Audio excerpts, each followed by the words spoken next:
I wish there was a way you can arrange it so it doesn't always say Augustine from because every time I have to explain to people on my days as well.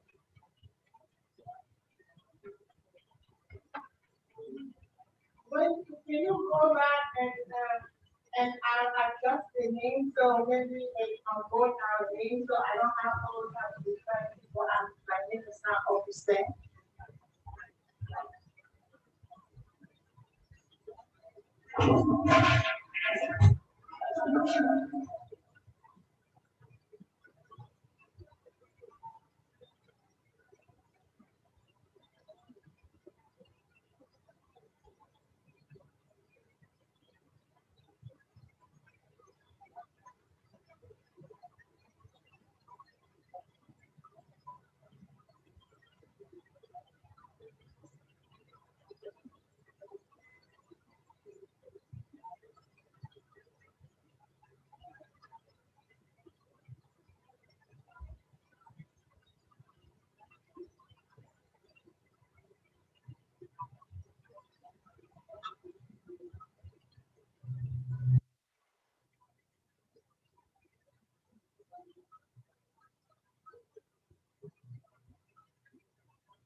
Even with that, there's some makeup one.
I'm putting the water.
Okay, take a picture. Yeah. You don't have any lipstick. No. Lip balm. I put the Vaseline. I just put the Vaseline. Okay, then where's the Vaseline? It's gone already? Whatever I put? Yeah, kinda. There is some, but Oh, Are you on? yeah, it's already, It's already fine? yeah. Oh, there's nobody on yet.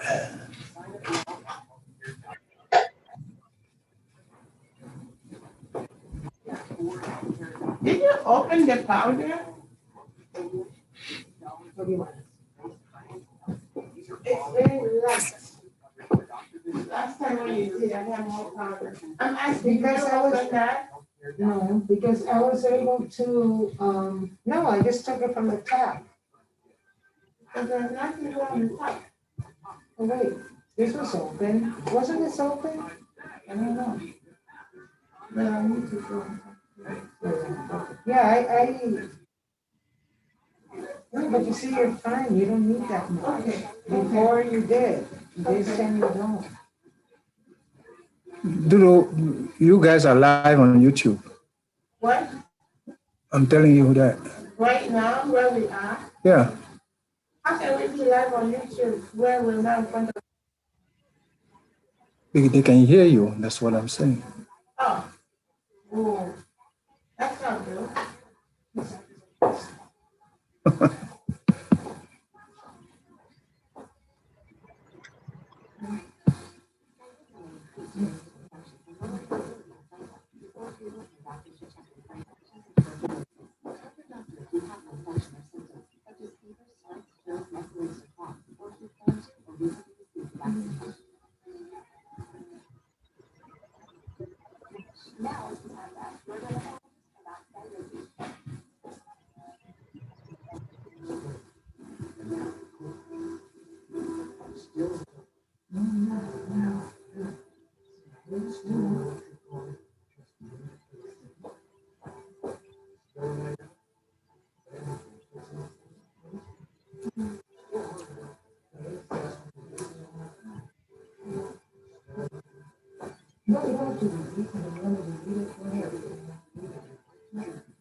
Anybody? No, I'm here alone. Only both of us. Okay. So then.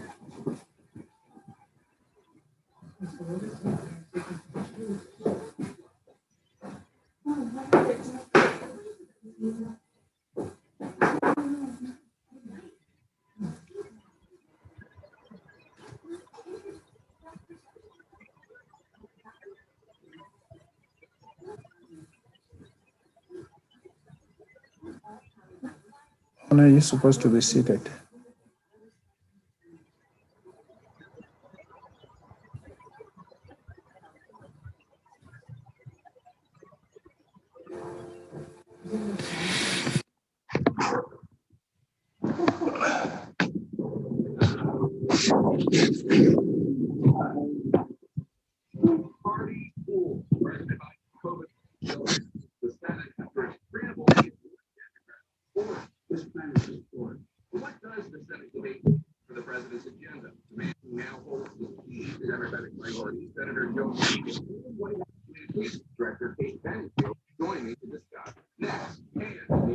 Okay.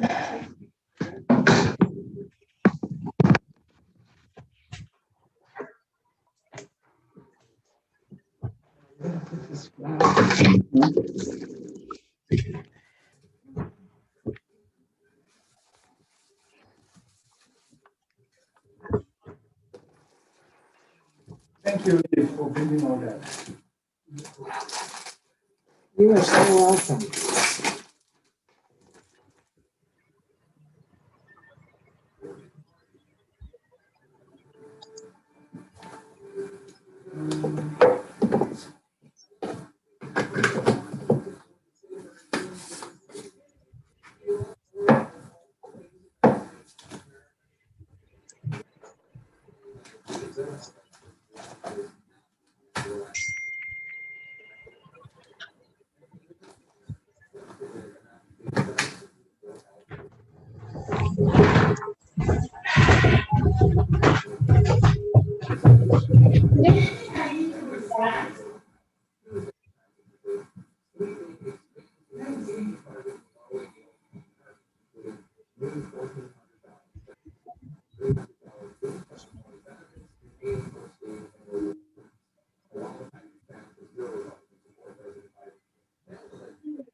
This is really strange.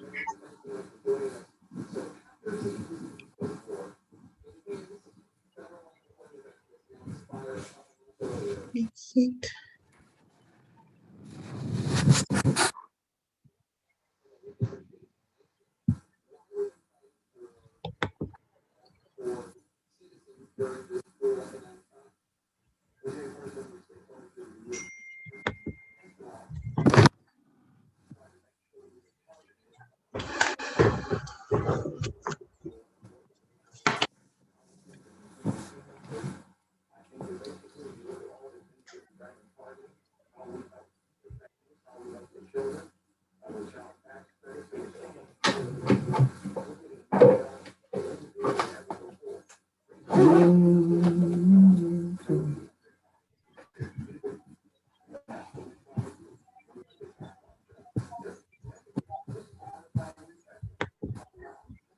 Oh boy.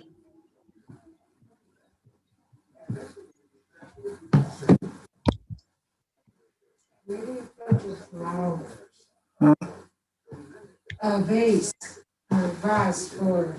Oh, I don't know, it's all broken. It was, I don't know, it's all broken. Okay, all right, I'll find some. There was some there, I don't know where she put it. I don't know where she put it. I'll find it.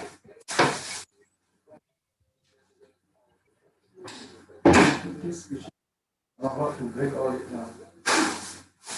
Oh, you're gonna redo it? Oh yeah, I'm breaking all it. Oh, yeah. You gonna put new cabinets? Yeah, I'm gonna break all this. Hey guys, I can hear you. You guys should stop talking, please. I'm gonna bring the cabinet. I'm gonna bring this free. You're listening to me. This free right here. Take this and put it. Je pensais que vous étiez en train d'organiser un repas après cette présentation. Et je me disais qu'on n'est même pas inclus. Hein. Remove this. Oh, Take this cabinet. okay. Something is happening now. I'm getting confused. I'm still live on YouTube. And open this. Yeah, it looks like. So that if you So it's getting all that. if you're sitting over there, you can see the kitchen. I'm just gonna open it. And he's okay. Then wait a minute. Then wait. Yes. Ooh, let me see. Yeah. So right So here. you can, So yeah. you guys are very loud and everybody can hear you. Oh my gosh. What is happening? YouTube just reports everything. We can delete it right here. I'm gonna open Yes. it. Maybe from here.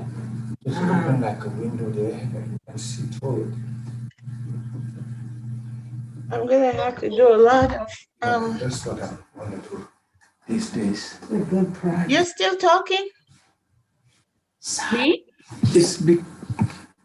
No, I'm not talking. Not you, Augustin. Ah. Him and Eve. I don't. I could recognize Eve's voice. I was thinking, oh, it's Eve. And honey, send the flyer to the kids. They're asking.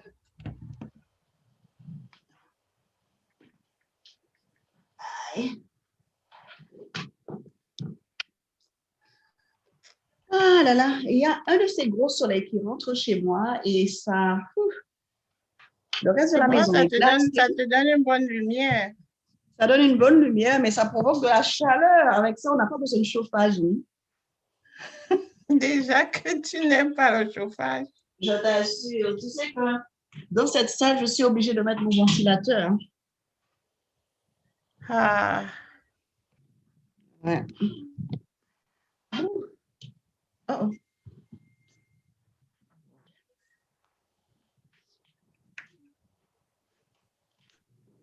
Hello, my dear Giselle. Hey! So Coleman, comment vas-tu? How are you all? Oui, I'm good, thank you. It's nice to see you. You are beautiful and younger, so the place over there is very good for you. Oh no. This is Hi. It's good to see you all. Good to see you. Thank you.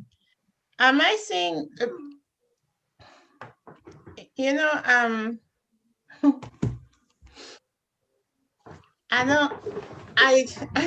put this on YouTube and I'm kind of confused now. You want to take it off or do you want to leave it? What do you want to do? That's what I'm asking Zoom. I think I'm afraid that if I end live stream, to start again, it's going to probably want to give me a new meeting, which is going to throw off people. Really? You don't think so? Because when we are with the Francophone group, this shows up and I just close it. So I can end live stream and restart the live stream? I'm not a specialist, but you say you do it. Yeah. I don't put it on again. I just stop it because I don't want to be on YouTube where we are together. And that's it. And I don't put it back. Hi, Kathy. Did we lose her? No, I just had my microphone on mute. Oh, okay. Congratulations. Thank you. Thank you again. I am going to give people about 10 more minutes. Yeah. I don't know if my people from back home are able to join. How long is it supposed to last? 1 hour of presentation? I want to make it very interactive. So I don't want to bore you guys with tons of statistics, and I want to talk a little bit about my story, with my relationship with alcohol, or non-relationship, so to speak, and then just give you guys a little facts, a little bit of the facts, and then focus on the biblical perspective of the steps to alcoholism as it relates to this idea that, you can drink alcohol in moderation and have better health outcomes than those who don't. So I have 2 slides that I will bring on in sometimes along the way, and then I'll show you, compare that with the man who is called the founder of the science of alcoholism. You know, before he did, God already did, so to speak. That's the way I want to approach it. So I don't know. People are really good at being not on time. But you know that I didn't read the book, you know. I know, and it's my fault because of me telling you to wait to purchase it today. And then, but I wanted to tell you to read the French version. Oh, Remember, is it available? I emailed you the French version, the translation. Really? You never received it. So Did you email a link? I emailed you the manuscript. Remember how you were going to review it? I forgot. Yeah, on your Yahoo. I forgot that. I forgot that I had it. Yeah. But it was long ago. Yeah, it was a while ago. So, but it's my fault. I kept wanting to tell you to check that out so you have an idea. But it's okay. You don't need to have been in the book to be able to say something about this topic. You lived in Cameroon. You know the effect of alcohol on a lot of people. I don't have to go to Cameroon for that. The small city. I mean, from my city, there is a small village. The small village where I come from, you know, can tell you a lot about it. Yeah, exactly. So that's how I want to make it. I want to have us talk about these issues and how it impacts so many people, but yet it's still encouraged. It's in our culture. We like to toast with alcohol. We like to celebrate with alcohol.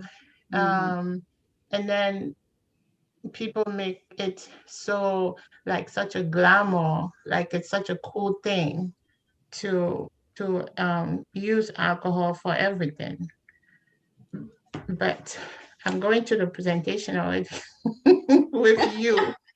And also I'm making my comments, but let me tell you, they do it for a reason, you know, because I remember when I prepared my master 2 degree. In French, we say DEA. This is a diploma before the PhD. So we organized a celebration with all the professors and the students, and we were there sitting there around a big table, and we were looking at each other. Nobody was talking. We didn't know what to say. And then they served the champagne. As long as people started to drink the champagne, everybody started choking, and it was, you know, like if they couldn't talk without some alcohol in their blood. Yeah. I don't see my participants. So far, I have 8 people only. And I don't see anybody but you. I don't see anybody's face but you. Oh, what should I do? Oh, I think they have all their camera off. Guys, I need to see you people.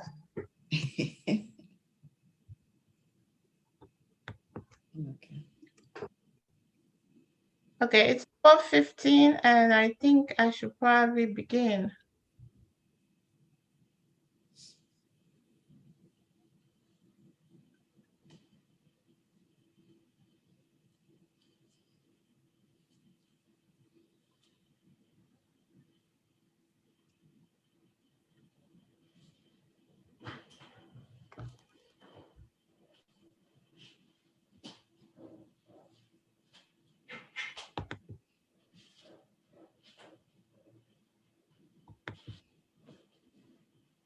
Okay, I put it on gallery view.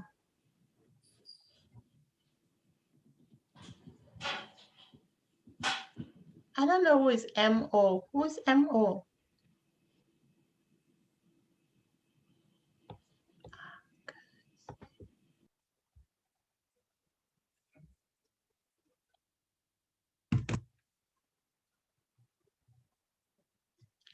Hi, oh, Raisa. Good to see you.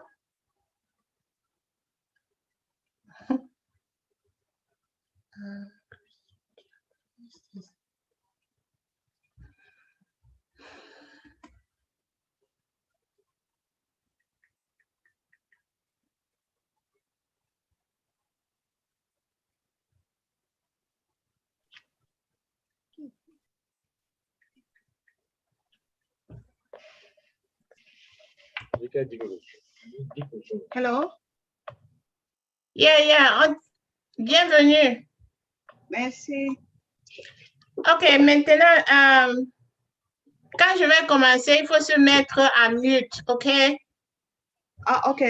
Quand je vais commencer, il faut mettre ton micro à mute, comme ça, si les enfants pleurent, on ne peut pas les entendre.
Okay, welcome everybody. I think I need to start. There is no need to wait forever.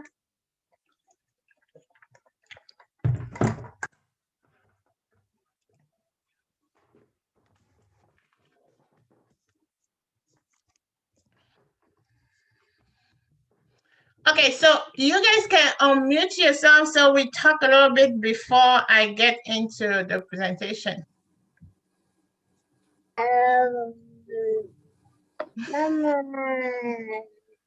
Okay, there is a baby speaking. All right,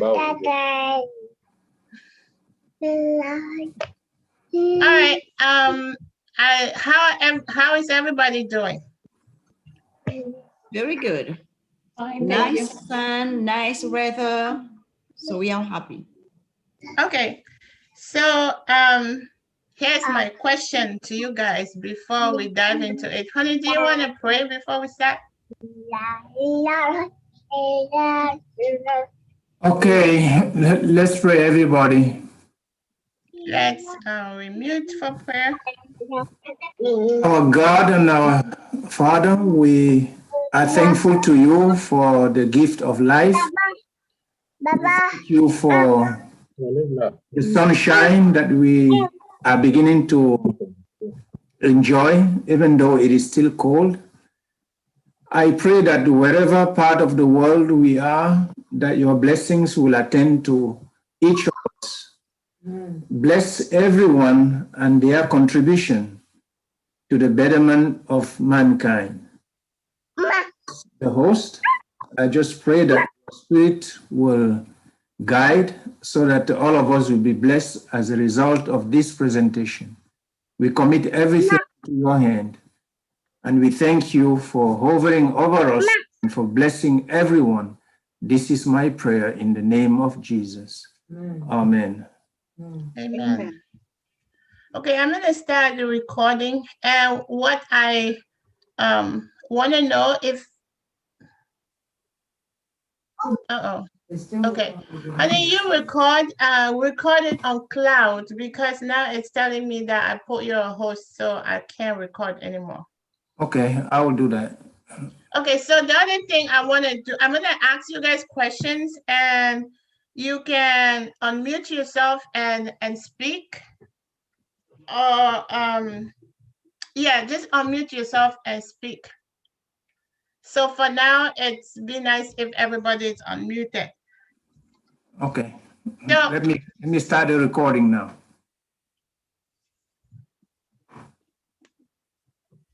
on cloud, okay, not on.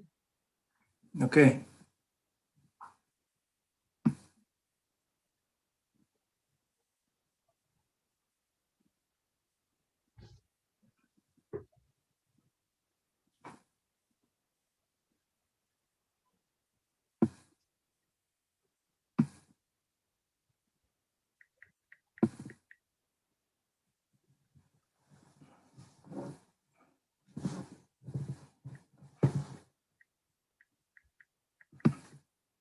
Okay, you may start. Yeah, somebody texted me.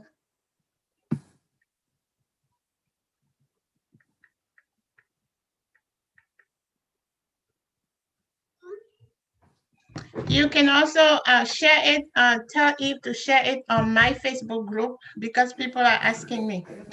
All right, so thank you all for coming to be part of this lunch.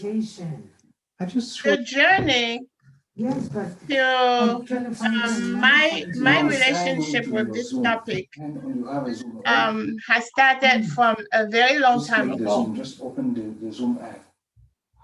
I'm waiting for them to. I'm sorry, Dr. Tchamba, I'm not good at this. No, that nobody is good. We're just learning as we go. We keep changing every day. You have a Zoom app. Yes. Right? Yeah, that's all you need to do. Honey, you guys stop. I can hear you, please. You're not on mute.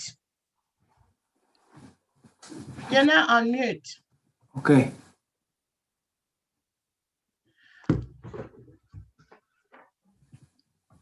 Okay, so I was saying that many studies about the effect of alcoholism on individuals, it's usually based on early exposure and some risk factors such as socioeconomic status, presence of alcohol in the environment of the individual. And in my case, I was exposed to alcohol consumption when I was very young. My grandfather, my beloved grandfather, used to consume alcohol occasionally, because I cannot place him. I have kind of like struggled trying to see where to place him, whether he was a binge drinker or he was just a social drinker, but he was definitely not an alcoholic, as I recall, because he did not fit into the profile of somebody who is helplessly, addicted to alcohol. He wasn't like that. He drank on occasion, and whenever he drank, and because I wasn't there, I cannot tell if he binged when he went to those meetings. Cameroon is like, yeah, Cameroon is like, it's a country, but then the subdivisions, like we have multiple villages, and those villages usually function as kingdoms, you could say that. So there is a king, so today we call chief. There's a chief, and then he has his noblemen with him who are, you know, like the advisor, like we said, a president's advisor. So my grandfather was one of those noblemen to the chief of the village. And every time he went there for meetings, he will not be able to come home. And then my oldest sister and his youngest son, who is now deceased, will go find him because it will be dark, and then we will not see him. And eventually, when my older sister and my uncle went to get him, he will come back with burst lips and bruised face. So those, okay, guys, I don't know where this is coming from, but this was not planned. I didn't think talking about it with other people will, you know, bring that. So as a very tiny child, I will remember sometimes my grandfather with, you know, burst lip, and he was like a very light-skinned man and with a belly. And then he would sit around the fire the days he came back. He couldn't come back. And then he would sit there and there would be a big fire, and then he would be telling us stories. But I don't remember a lot of things from my childhood, but I remember that very distinctively. Now, I don't know how that stuck with me. That could have exposed me to become an alcoholic. But after many years, I sort of forgot about, you know, the effect of alcohol on my grandfather. When my grandfather was very, very sick and eventually passed away, I was about 20, 21. But my relationship with my grandfather was like very, very strong. He was the one who gave me my internal locus of control. You know, he was the one who empowered me, and he would tell me things like, you can never be afraid of anything while I am alive. You know, he would tell me things like that. And he will carry me on his I'm going to stop talking about my grandfather and move on, because I'm just getting too emotional about him today. But in any case, a person becomes an alcoholic because of their early childhood exposure. Not everybody. Some people get interest in alcohol because of peer pressure. And in what happens today, the way the media and the movie industry glamorize alcohol, make other people become interested in it because they think it's a cool thing. But for me, instead of becoming a statistic, I rather went the extreme side. I had this aversion for alcohol.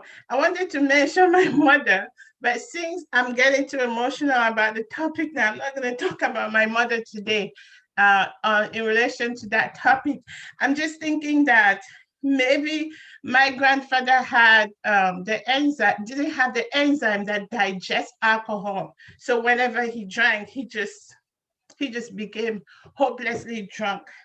So fast forward to teenage years. I am growing up like in Cameroon. Cameroon is a place where you have liquor stores everywhere. We call them bars. So people drank. I remember one of my junior high school teacher, he was a functioning alcoholic. I mean, he came to school in the morning drunk. His children looked skinny and malnourished because he practically didn't take care of his family because of alcohol. I'm going somewhere with this, so you guys don't get tired. So his wife used to tell me that, because we were neighbors, his wife would tell me, I was a teenager, she would tell me, my husband, sometime when he comes back in the night, I have to massage him so I can get a little bit left out of him. And those things, at the time, I was surrounded by people who drank, my friends. I mean, everybody tried to get me to drink, but they could not just get me to like it. So I became an adult,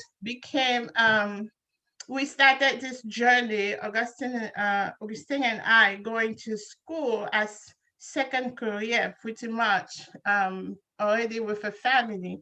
As soon as we got to Nigeria then and started college, all I was interested in was public health, prevention. I was always interested in preventing stuff. By this time, I had forgotten my desire to encourage people not to drink alcohol with my grandfather. So I only discovered that my desire to pursue this topic, treatment or prevention of alcohol or other drugs, had had something to do with my early childhood. So when I was now at Andrews studying, I studied psychology, and my emphasis was always my emphasis was always alcohol and drug use. And I couldn't explain why, because you forget some of the things that happened when you were a child. So then later on, so I focus on that in my bachelor degree, focus on that also in my master's degree. And when I went to do my PhD, it didn't matter what I chose as a cognate. My concentration was going to be alcohol and drug use. So that was my interest in public health issues, behavioral health. And most of the times when I went to internships, hi, welcome. When I went to internships, I always saw that all the counselors and the therapists, they had an experience with hangover. They have drank, they are children of people who have gone through that same type of issues. And at the time, I didn't think about my grandfather. I didn't think about my environment where I grew up. I didn't think about the one time my mother drank and I wanted to kill her for drinking. One time my mother drank and she was very excited because my sister passed an exam. And then because there are bars everywhere, she went to one of those liquor stores and she got a bottle of Guinness. Anybody knows what Guinness is? So she got that. And when we saw her, when my sister and I found her, she was holding that bottle and she didn't even drink halfway and she was so drunk. my mother was dancing in the bar and that wasn't her. The alcohol has already taken possession of her. So she was holding that and just dancing and celebrating. And we were so embarrassed. We were teenagers. So then fast forward to my PhD, I'm sitting in a classroom and asking my professor, I remember asking a professor at Andrews saying, why is it that all the therapists can identify with the clients and I can't? So does that mean I'm not supposed to be in this field because I have never experienced hangover? He told me, no, you have the theoretical knowledge and we can still treat people even if we don't have to get drunk to know how to know that it's dangerous. It was, a little comforting. That was a professor here at Andrews. And then later on in my PhD program, I was taking a course, and every time the professor was asking, what is your relationship with this, with alcohol issue? And I told him, I don't know why I'm here, because it was the same story. I was always with people who knew what it is, who had experienced it, and who knew how to identify with the clients.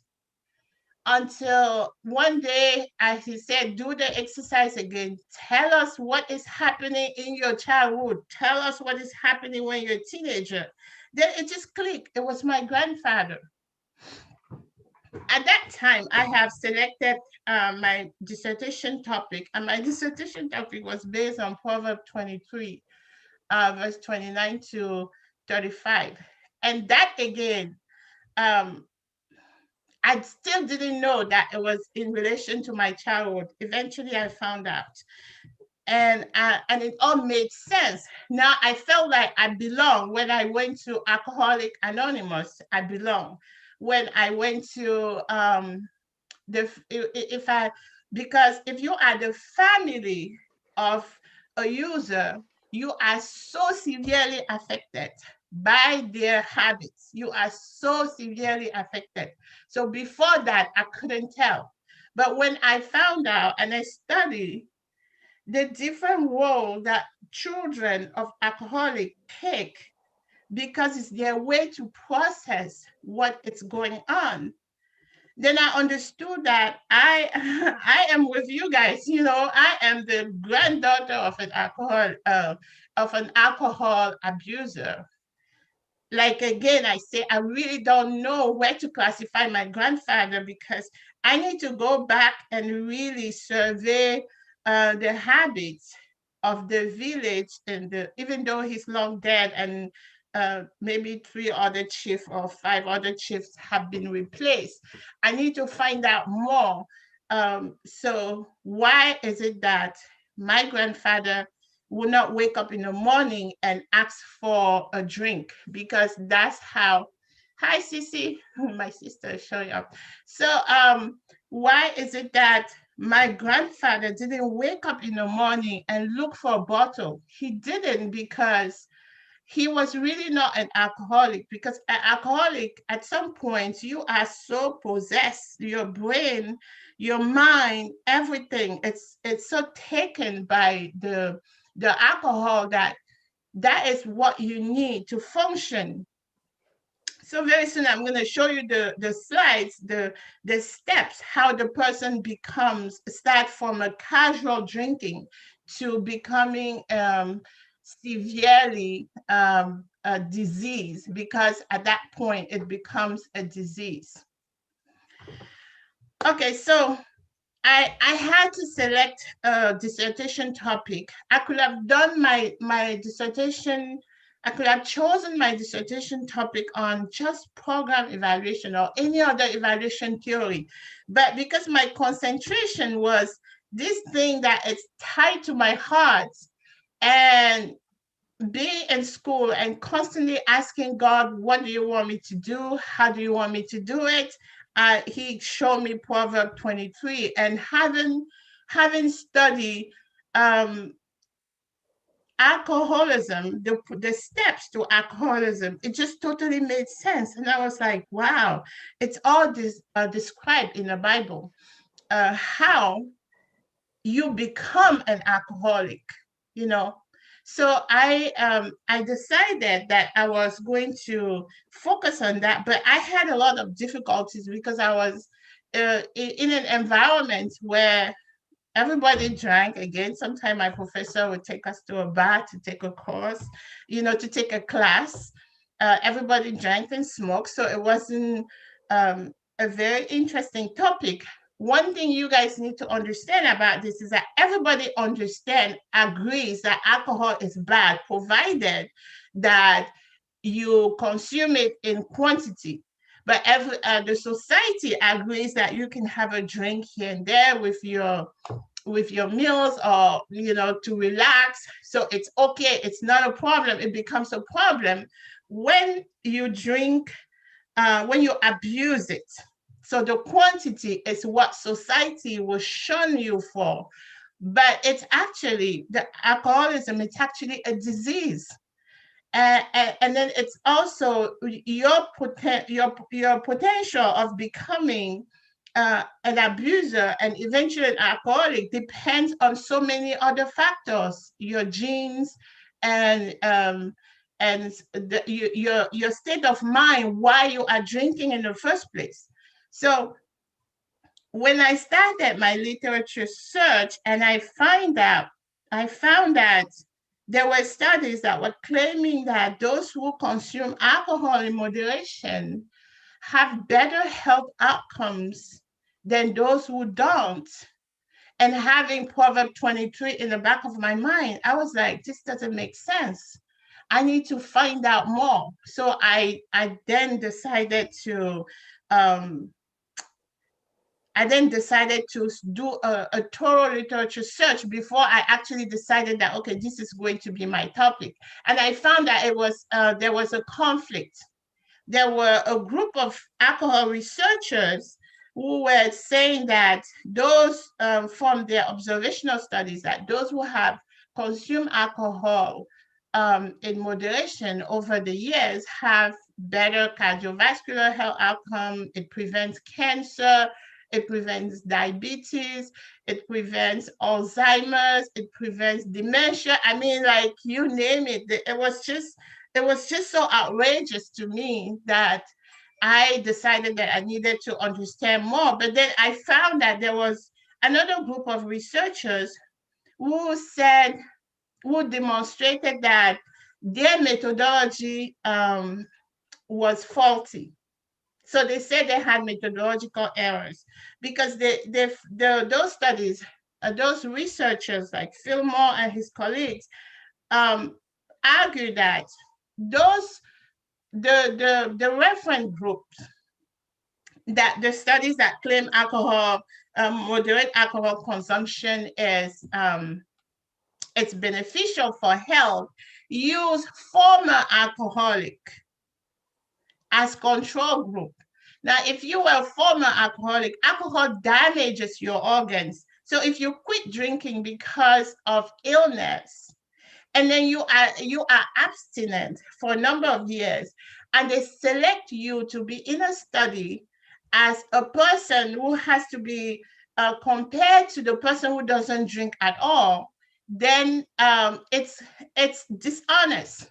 So I call that intellectual dishonesty. And then as I searched longer, I realized that, okay, it was some of those studies were sponsored by alcohol industries. So if you will not even remember anything here, you just know that there is a big lie.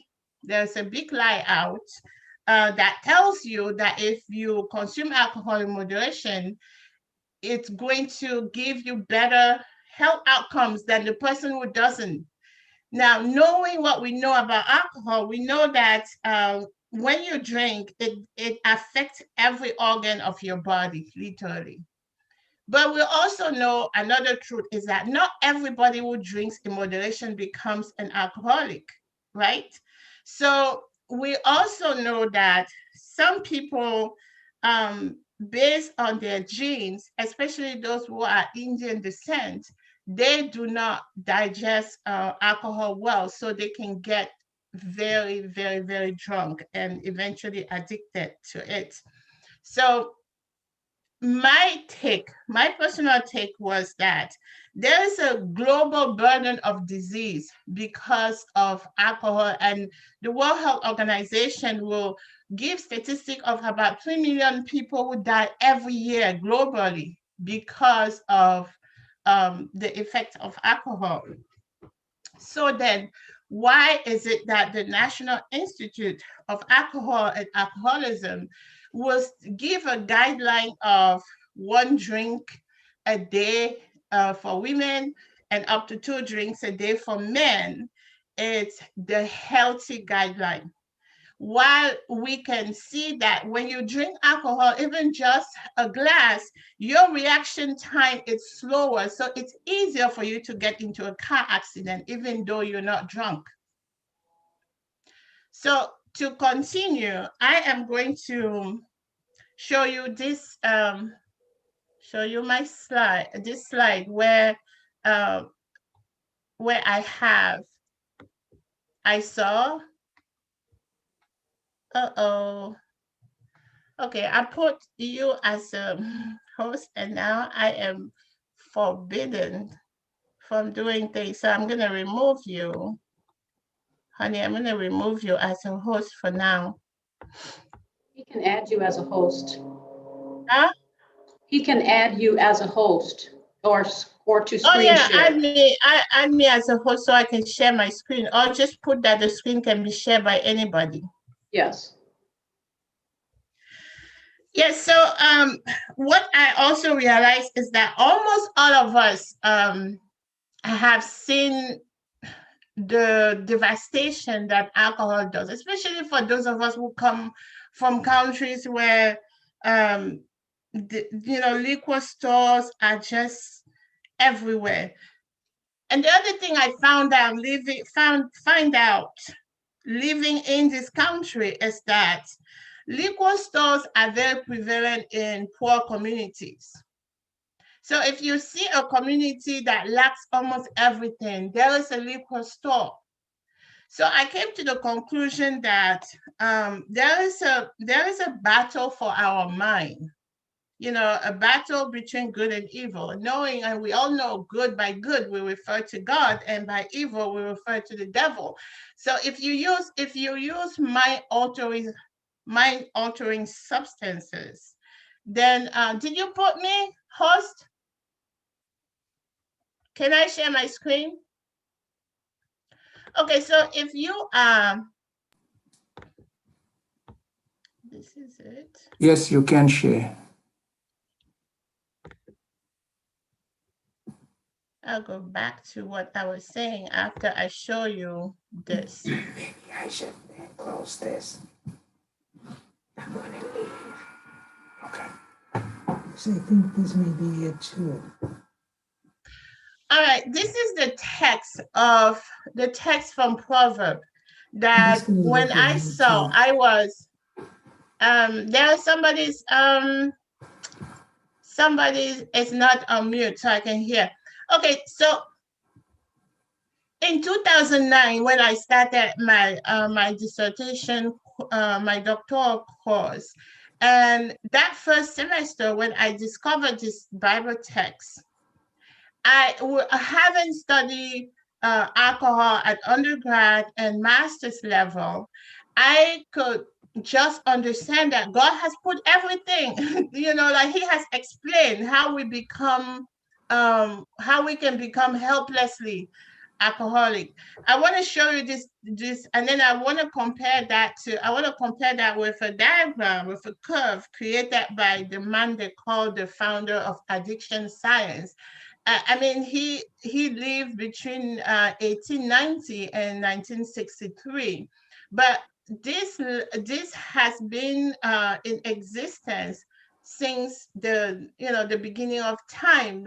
King Solomon lived a very long time ago, before Morton Jelinek was born. So when you read Proverb 23, verse 29 to 30, it's showing you what the devastation effect of alcohol. This is just like this is on the personal level. We have to remember that it affects people, it affects society, not just the individual. There are the disability years lost, the active years that people lose as a result of alcohol. There are many work hours that are lost because of alcohol consumption. So God says, who has woe, who has sorrows, who has contentions, who has complaints, who has wounds without cause, who has redness of eyes, and then he said, those who linger long at the wine, those who go in search of mixed wine.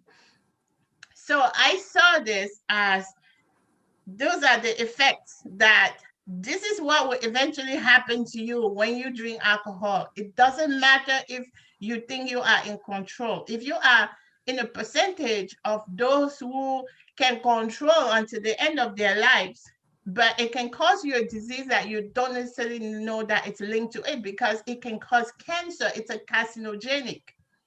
And then the Bible doesn't stop there. It doesn't just show you the effects, the negative effect, but it tells you don't do it. So it says, do not look on the wine when it is red, when it sparkles in the cup, when it swirls around smoothly. At the last, it bites like a serpent and stings like a viper. So you see that with this also, God is telling you, this is what it's going to do to you, even though they make it look shiny. I mean, you can see red wine in this description. You can see champagne. I mean, you can see all the drinks that people, the alcoholic beverages right there. And so those are the effects on the mind. Your eyes will see strange things, and your heart will utter perverse things.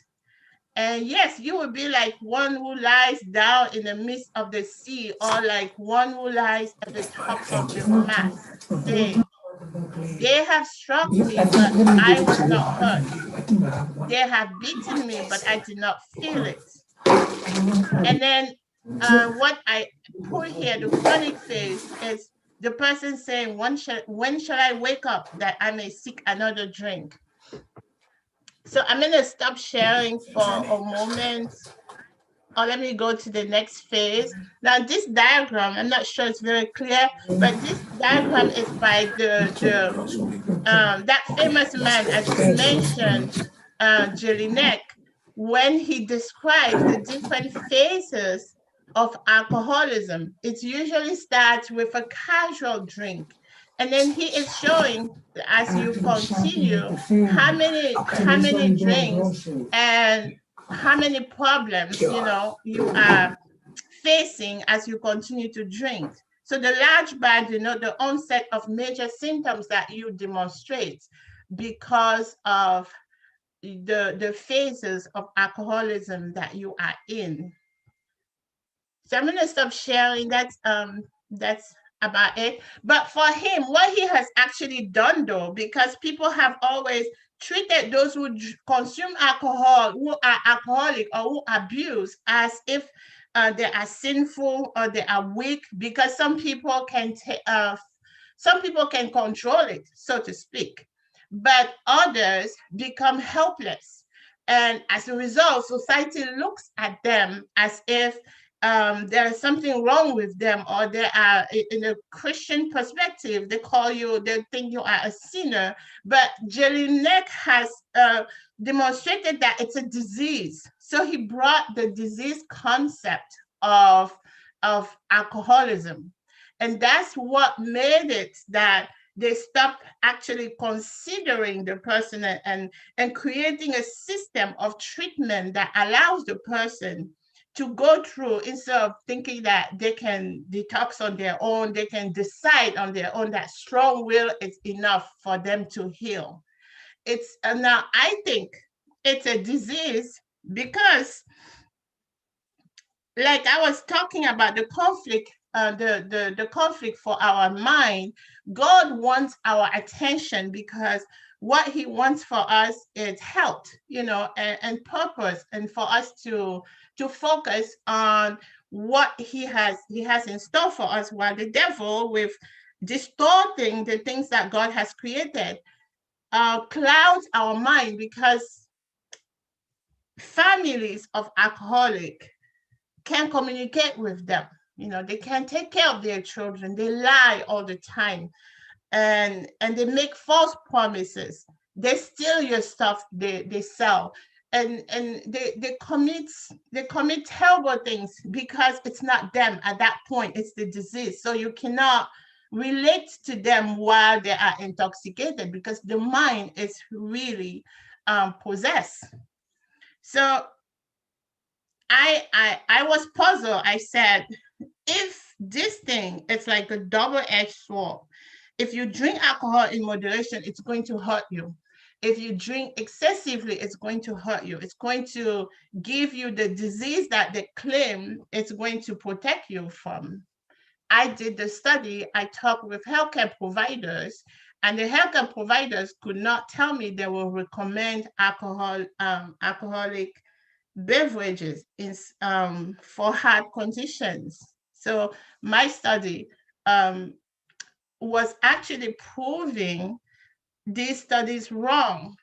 And I had difficulties with my methodologies because he didn't think that my study was right. I said, well, and it was a good thing that the people I interviewed were actually a professional that he knew.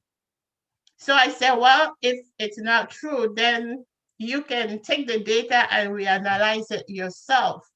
We love alcohol. We love to celebrate with it. It's in the culture. Some people just want to relax with it. So the only benefit that my participant found was the psychological benefits, which is short-term lived. Somebody who goes to work, has worked hard, is feeling stressed, comes home and wants to relax with a glass of wine. It's short-lived.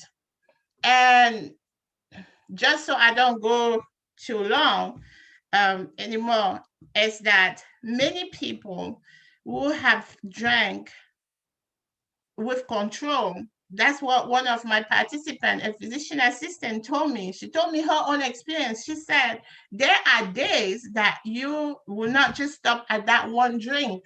There are days when you will drink more. And that's when the problem begins to escalate. So my mission is to, in writing this book, is to contribute to the alcohol research literature by taking a different stand. I'm not talking just about methodological errors. I'm talking about pain. I'm talking about children. If you are a teacher and you have a child coming to school and acting up in class, ask yourself, what is the home environment like? It's not just that the child is acting up, it's that something else is bothering the child. Maybe the child saw their father just wearing their underwear and not even be able to walk himself to his room, or the child was yelled at by their alcoholic parents.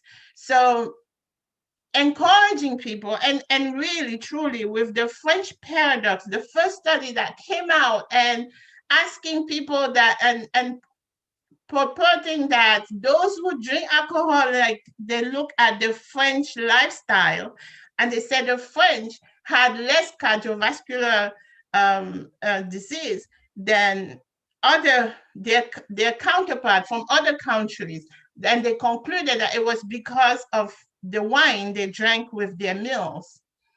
So ask yourself, how can something that hurts, destroys so many people, be at the same time good for you? You know, on principle, it's not true.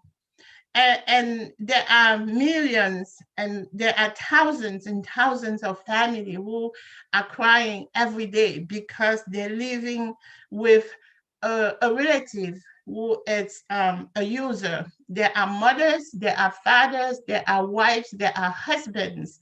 And if you just open your eyes, you are going to find so many of them who are living with so much pain. So I want to bring my contribution in that discussion by looking at the pain perspective and the dishonesty, because as scholars, we're not supposed to lie. We're not supposed to lie to the mass.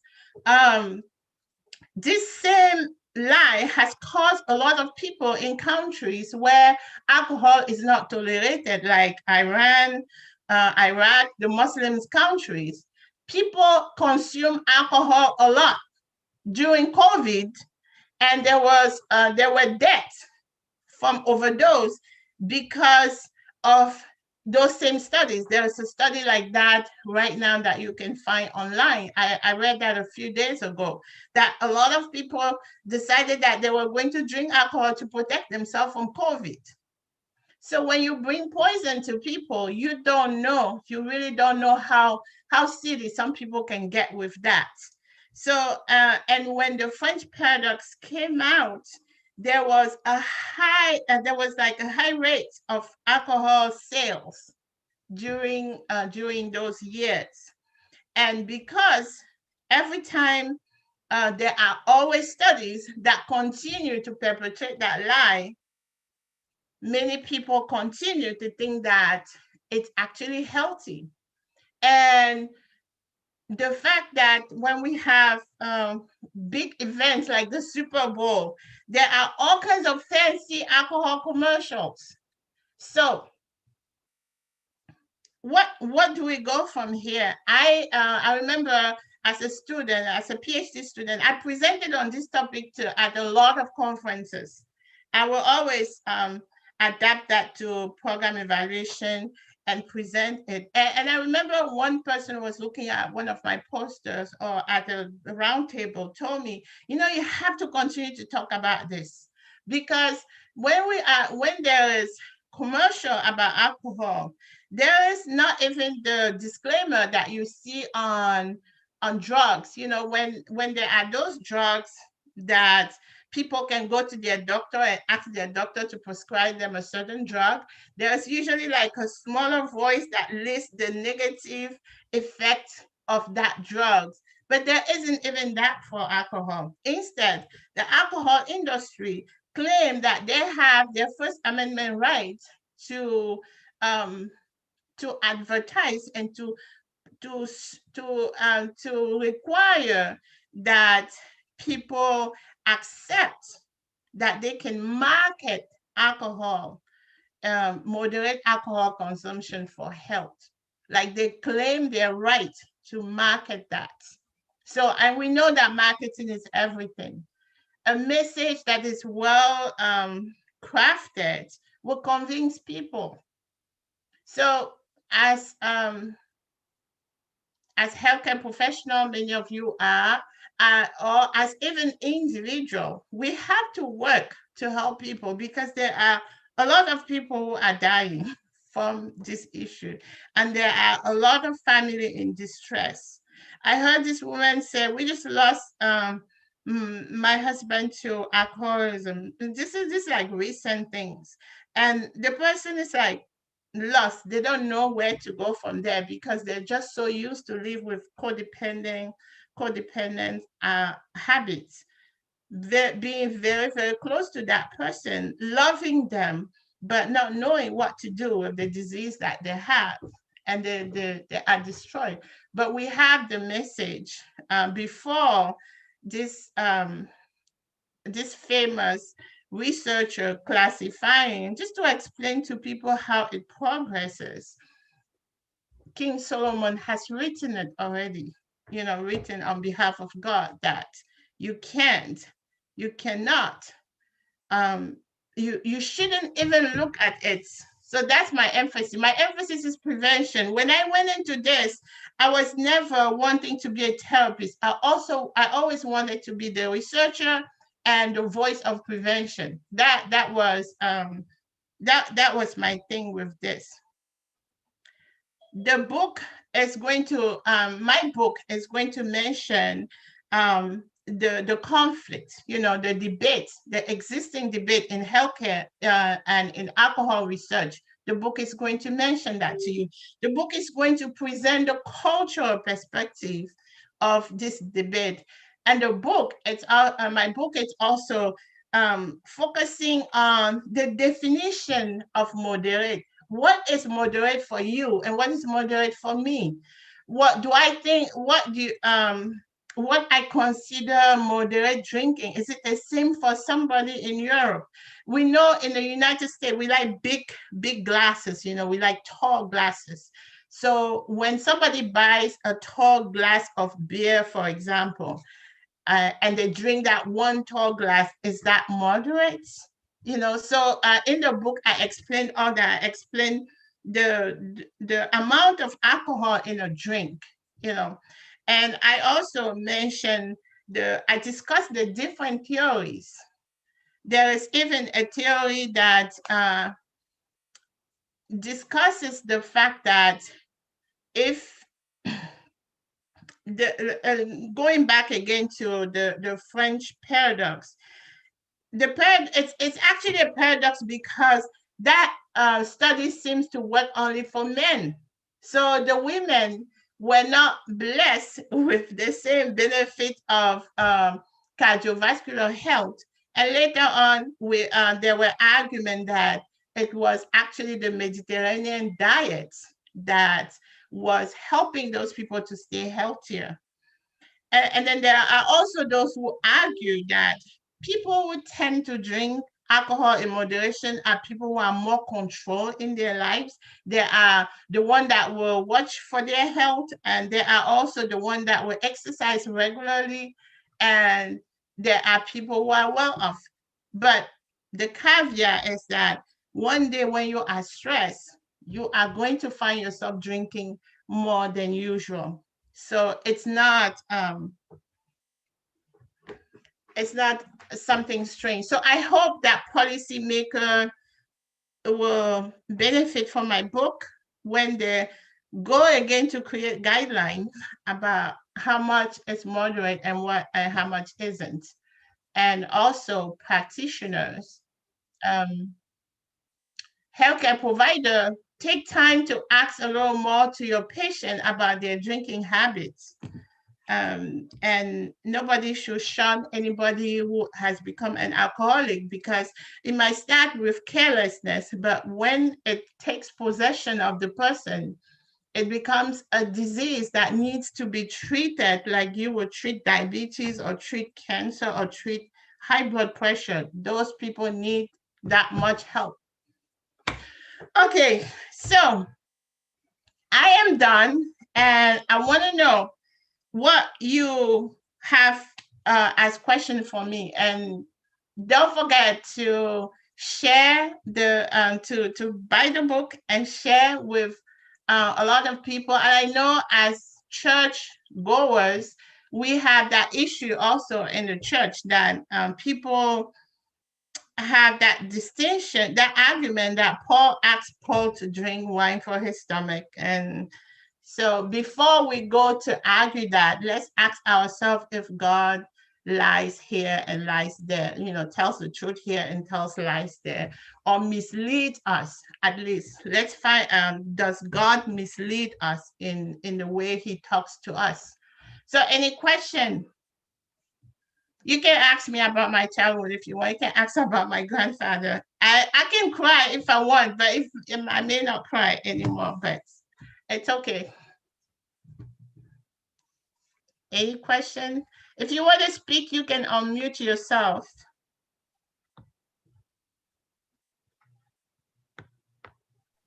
Giselle? Yes.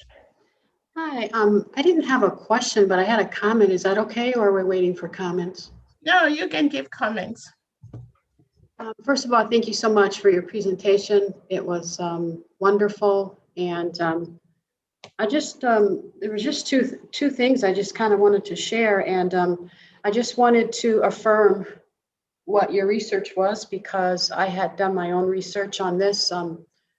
I have a history of alcoholism in my family, and I realized that the studies that they were sharing about this moderate consumption, as you said, where most of these studies, observational studies, were self-reported or self-questionnaires. And like you said, there were many flaws in the research design and misclassification of participants.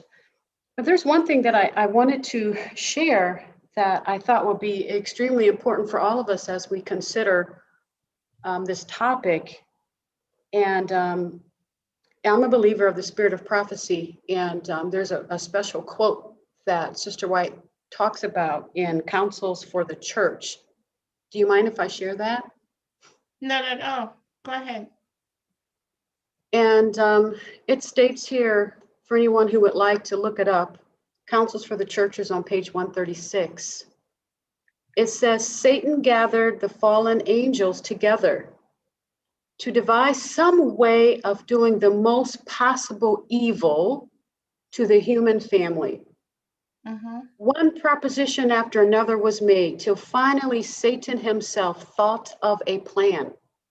He would take the fruit of the vine, also the wheat, and other things given by God as food, and would convert them into poisons, which would ruin man's physical, mental, and moral powers, and so overcome the senses that Satan should have full control. Under the influence of liquor, men and women would be led to commit crimes of all kinds. Through perverted appetite, the world would be made corrupt. By leading men and women to drink alcohol, Satan would cause them to descend lower and lower into the scale. So I just wanted to share that because sometimes we will look at research and we don't always know the underlying reason for the research, but one thing we can trust in is just the Bible and the spirit of prophecy when we don't know which way to go.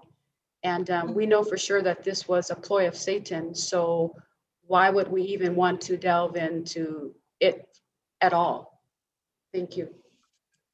Yeah, thanks a lot for that. That's why I summarize it into the battle for our minds. In Cameroon, they will make wine with everything. I mean, like corn, millets. You want alcohol in Cameroon? Anything. There's palm wine. The favorite of my grandfather was palm wine. Now, the palm wine, normally it's not fermented. When it comes out of the wine, the palm tree, it's not fermented. It's a beautiful white liquid and it's sweet. Then to emphasize what you're saying, they ferment it to make it evil. And I don't understand. Because when a person starts drinking, they feel good. As they continue, their body develops tolerance.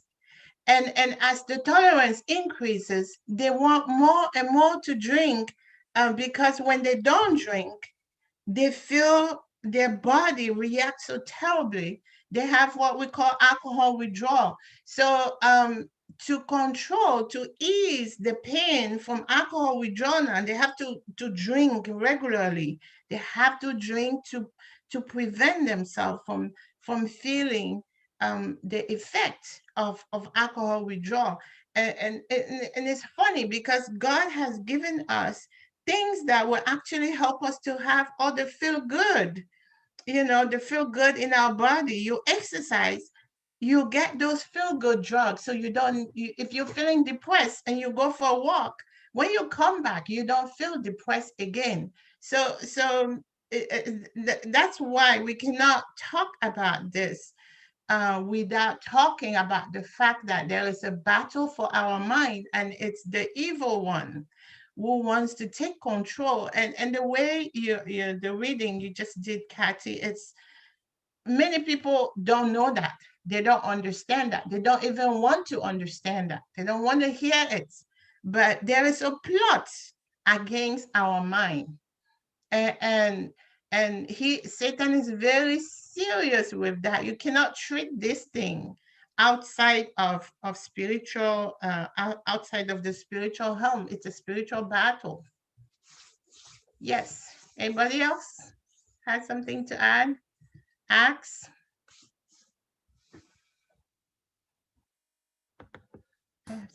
Okay, let me also make a few comments. I want to affirm you for this work. Can you all hear me? Yeah, they can hear you. Yeah, I was saying that I want to affirm you for this work because it is very important that we do share this message and expose the big lie of the alcohol industry, because alcohol is poison being put in our bodies. But the alcohol industry will try to disseminate this message because they are trying to profit out of our own detriment. Because by so doing, they enrich themselves while we are dying as a result. So I want to affirm you and really congratulate you for this important work. Thanks, honey. Anybody else has something to add? Your experience with the crazy of alcohol? You are, okay. Hi, Dr. Tchamba.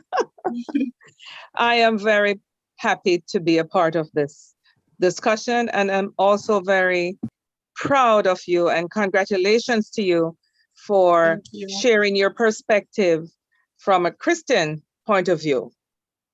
So here you are being very transparent and exposing the truth, right? And I'm just very proud of your accomplishments. I'm also very proud to be a friend of you as well, because we have done work together, very strong work. And I just look forward to more publications and more of everything that's in your elevation. And I agree with the gentleman that just spoke, and I affirmed you as well in this position that you have taken, and God bless you and all the best. I have to go to another meeting, so I just wanted you to know that I have to leave this platform, but I wish you all the very best, okay? Thank you. Thank you for coming. You're most welcome. Bye. Bye. Okay. Hello, my sister. I'm very proud and congratulations to your work. That's my little sister. Everybody look at her. It's dark already over there. It's nighttime. You spoke in English. I try a bit. Bye-bye.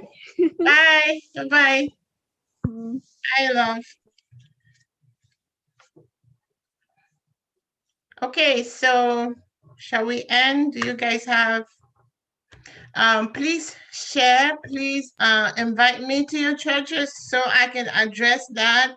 I don't I like I said, I didn't write the book just to be part of alcohol researcher. I look at it from God's love for us and his desire that we stay with a clear mind, so we can hear him, so he can take away our fear, our worries, our anxiety.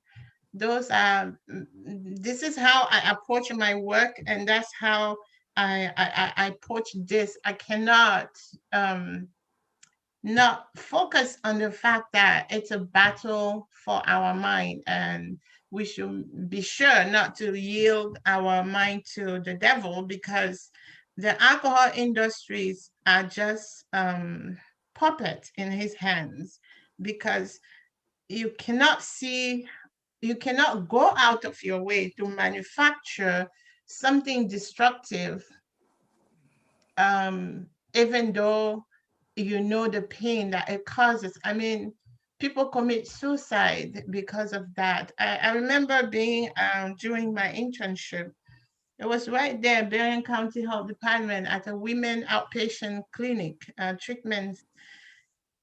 A woman said that there was a day she decided that she would just drink until she dies.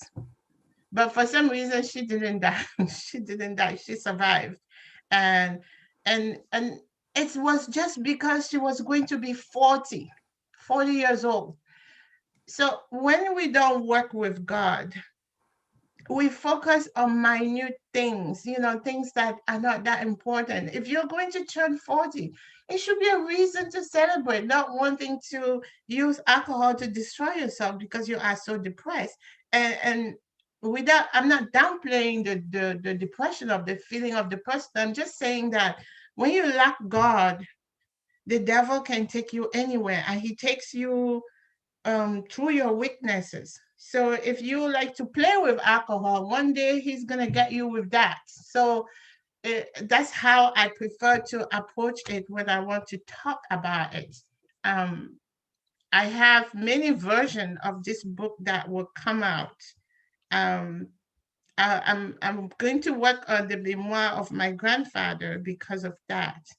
and there are so many different ways. I'm going to write another one focusing specifically on Proverbs 23, verse 29 to 35. So it's very important that we don't live our life just for ourselves, but that we understand that there are many people suffering out there that we can help based on what we know. Yeah. Okay. Before you close, this is Margaret. I'd like to say congratulations to you, Giselle. Awesome work. And I myself is from a family that has felt the effects of alcoholism. I had one brother that died of cirrhosis, a second one that was wasted until he died. So I do understand the social implications.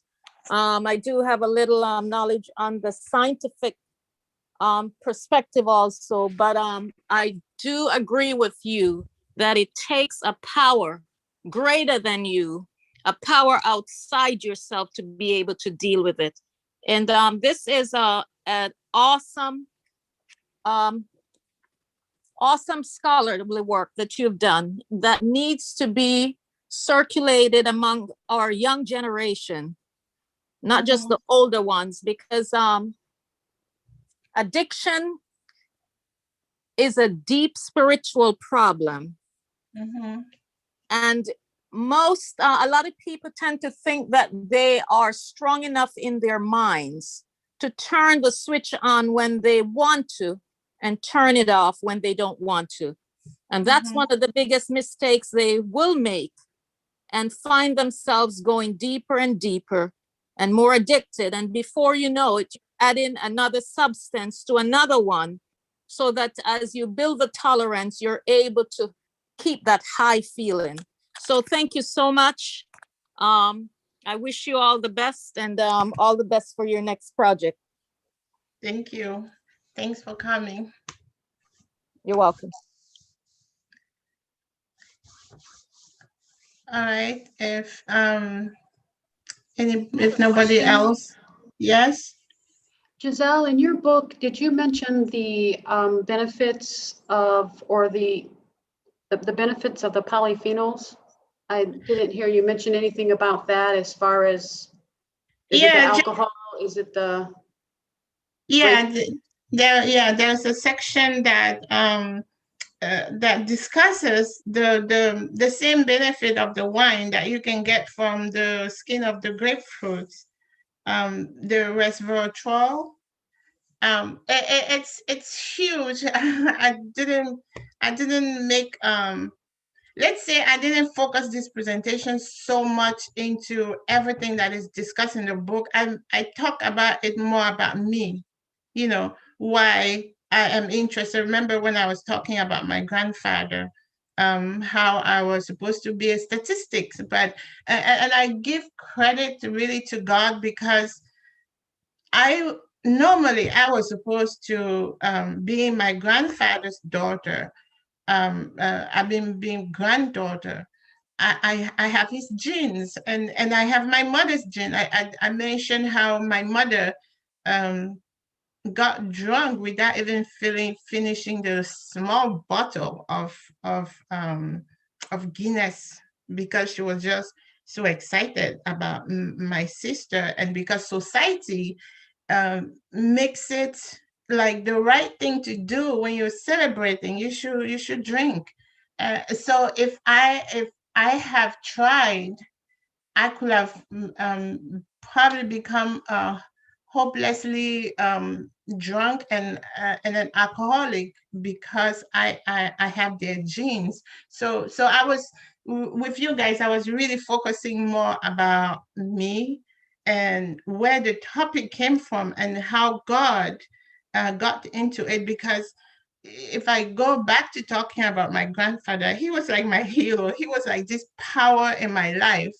And then when he died, it didn't take me too long and I became a Christian. So it felt like the powerful force that I had as feeling protected by my grandfather because of these empowering words that he was giving me, was now replaced when he died with the God of the universe, who also I found was telling me the same type of things. Do not be afraid. I am with you. So I felt like a special person, like a special child, that through my grandfather and then through God, and then God opened my eyes on those Bible verses to show me that really your dislike of it's because I said so, because of what you have seen.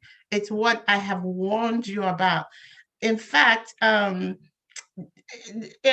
Kathy, things have changed. Initially with the French paradox, it was just the wine, it was just the fruit of the vine. But now they say even beer, even whiskey, and like every type of alcohol, though, that's what the studies are now saying. They're finding those benefits on every type of alcohol, not just the red wine.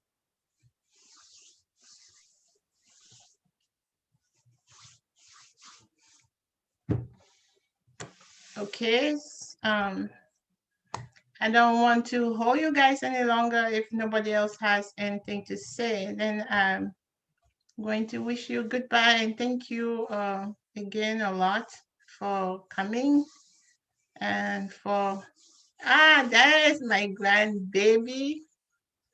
Hey, Julien. He can't really see me. He's in the dark. You know that when it becomes to Julien, I become somebody else. Thank you for showing up, baby, to share your mommy Giselle. Okay, well, again, thank you guys for coming.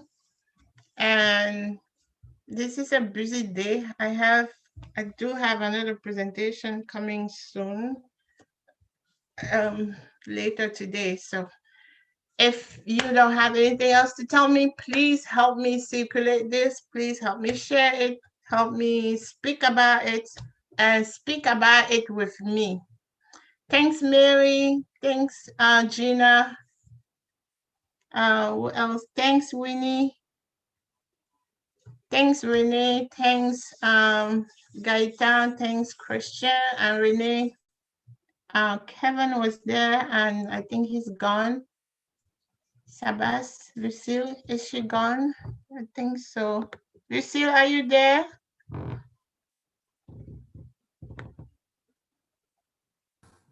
She's gone, and I think she's gone.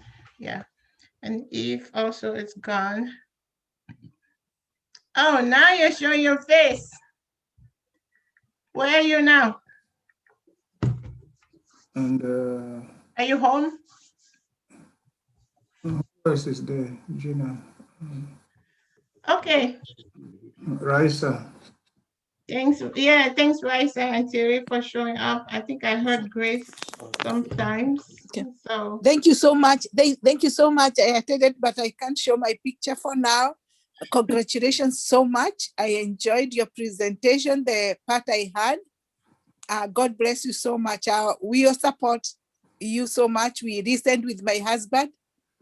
So, thank you. yes, thank you you. so much. Yeah. Yes, we have to go. Okay, bye. Thank you so much for coming. I appreciate all of you.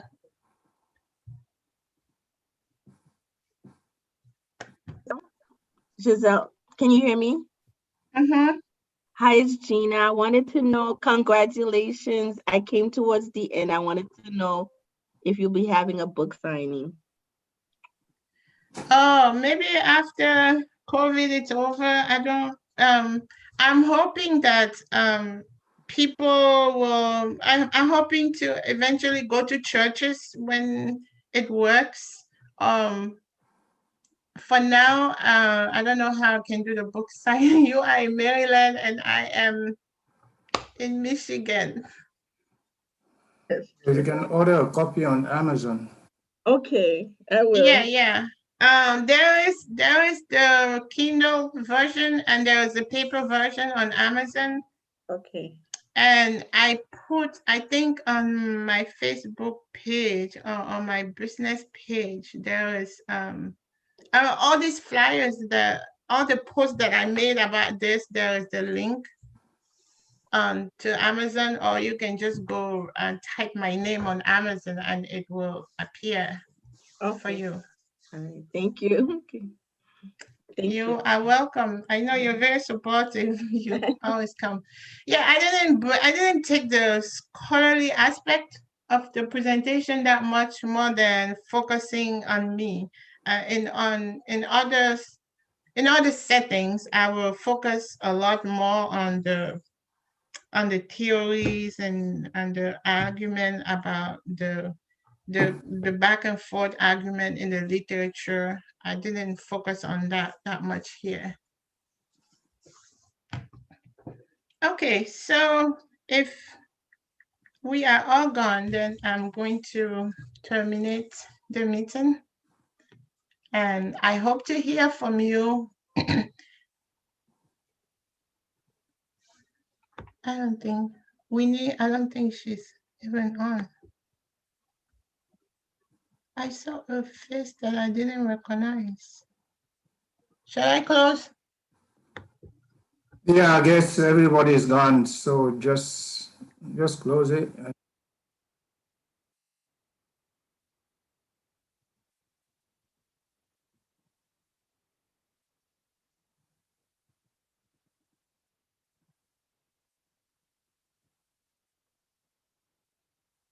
Now you're showing your face.